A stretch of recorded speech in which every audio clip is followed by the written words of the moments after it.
Alright guys, let's take a quick journey through the big releases this weekend and what I thought of them.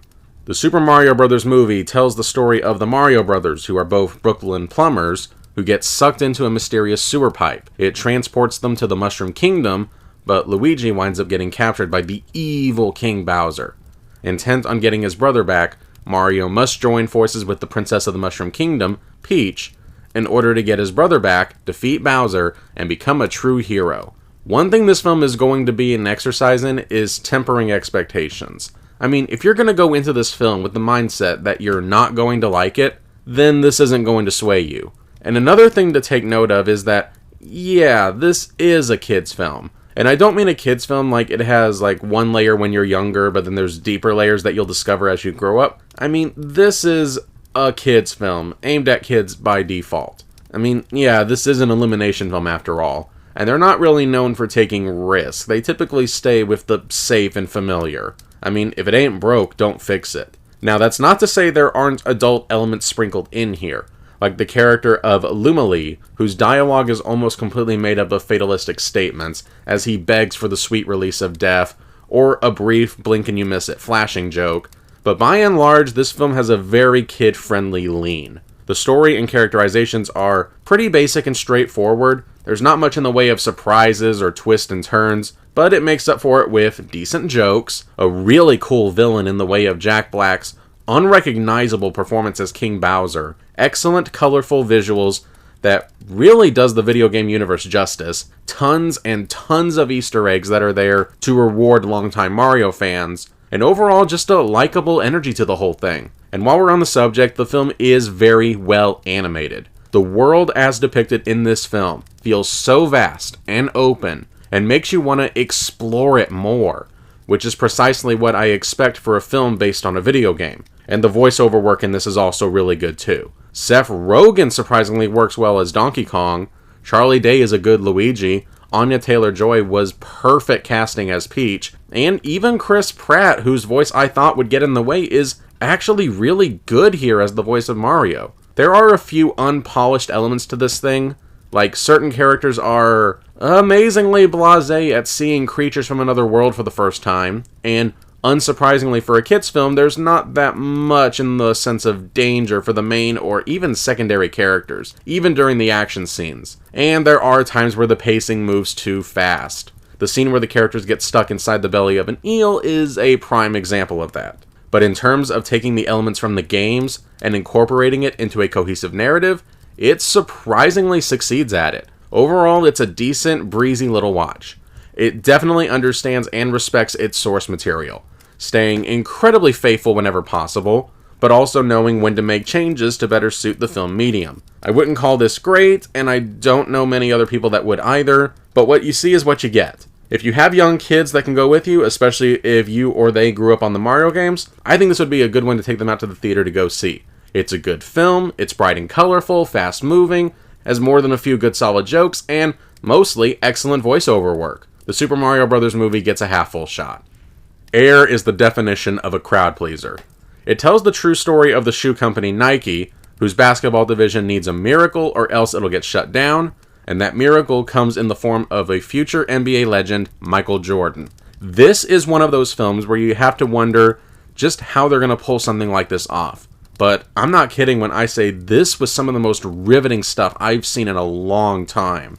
This movie was giving me very distinct Moneyball vibes. An American story about taking risks, taking gambles, and having them pay off big. The main character, Sonny Vaccaro, played by Matt Damon, is a compelling protagonist that captures that can-do spirit perfectly. And the rest of the cast is great too. Ben Affleck, Jason Bateman, Viola Davis, Chris Tucker, and Marlon Wayans are all fantastic here. And Ben Affleck's direction here is stellar. It excellently captures the 80s aesthetic, not just in terms of set design, but also in terms of presentation and mood. This is an excellent return to form for him after the dull Live by Night. And the decision to not show Michael Jordan's face except in archival footage was an excellent decision, because it visually separates him from the rest of the cast, casting a mythical aura around his presence. The only real nitpicks I have is a couple of moments that feel unnaturally jammed in order to please Nike and to give the modern company some good PR. stuff that can be easily forgiven because this film is great. A sporadically funny, enthralling film that deserves all the praise it's getting. If you're even the least bit curious, seek this out. It's a real treat. Air gets a full shot. Chupa tells the story of a Mexican-American boy who visits Mexico for the first time. And while he's there on his grandfather's ranch with his cousins, he comes across a mythical creature that, you guessed it, the big bad government wants for experiments or something, I guess. I will say that where this film really shined was in the interactions with the young boy and his family. It is kind of heartwarming with him bonding with his family that he never really gotten to know before, and really trying to understand and appreciate his own heritage. And if that's where the movie began and ended, I'd probably say that it's fine. A little character-driven film about exploring your cultural identity. But unfortunately, the E.T.-esque premise is in here, and it's handled so blandly. The creature's not really that interesting, it doesn't really stand out, and the villain is just your standard smug, pain-in-the-butt bureaucrat who thinks that he knows better. There are no twists and turns with this story, and it's just not that exciting either. These scenes in the movie were just boring and made it really difficult to stay focused.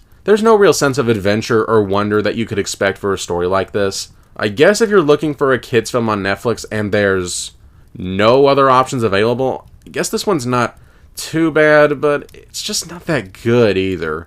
Chupa gets a half-empty shot. On a Wing and a Prayer is the most disappointing kind of bad, because at its core, this is a true story that could have worked as a film. The premise is that a family is flying on a plane when their pilot suddenly dies, and with no one on board with any flight experience, talking them down may be harder than they think. So yeah, this could have easily worked as an entertaining real-life thriller. Unfortunately, everything about this film is completely inept. The acting in this is awful.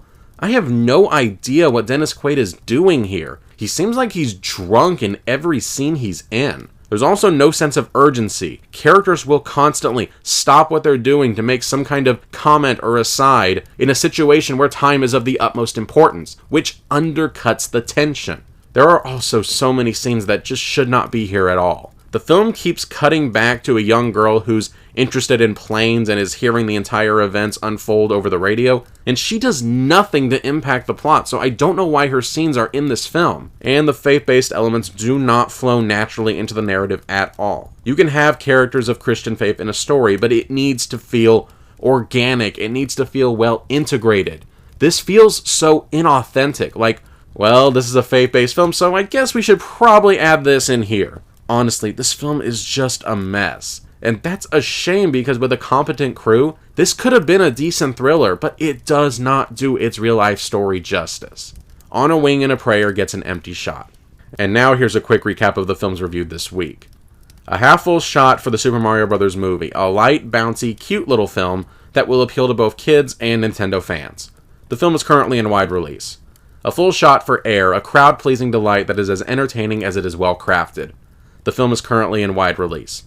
A half-empty shot for Chupa, a film that works as a decent little story about cultural heritage, interrupted by another boring hide the creature plot. The film is currently available for streaming on Netflix. And finally, an empty shot for On a Wing and a Prayer, a completely inept, inert thriller that boasts terrible performances and a lackluster screenplay. The film is currently available on Amazon Prime. So, yeah, both the Super Mario Bros. Movie and Air are enjoyable films, but Air really deserves your attention. I cannot stress this enough. See this movie in theaters if this is piquing your curiosity the tiniest bit. This film is going to be on a lot of people's best of list at the end of the year.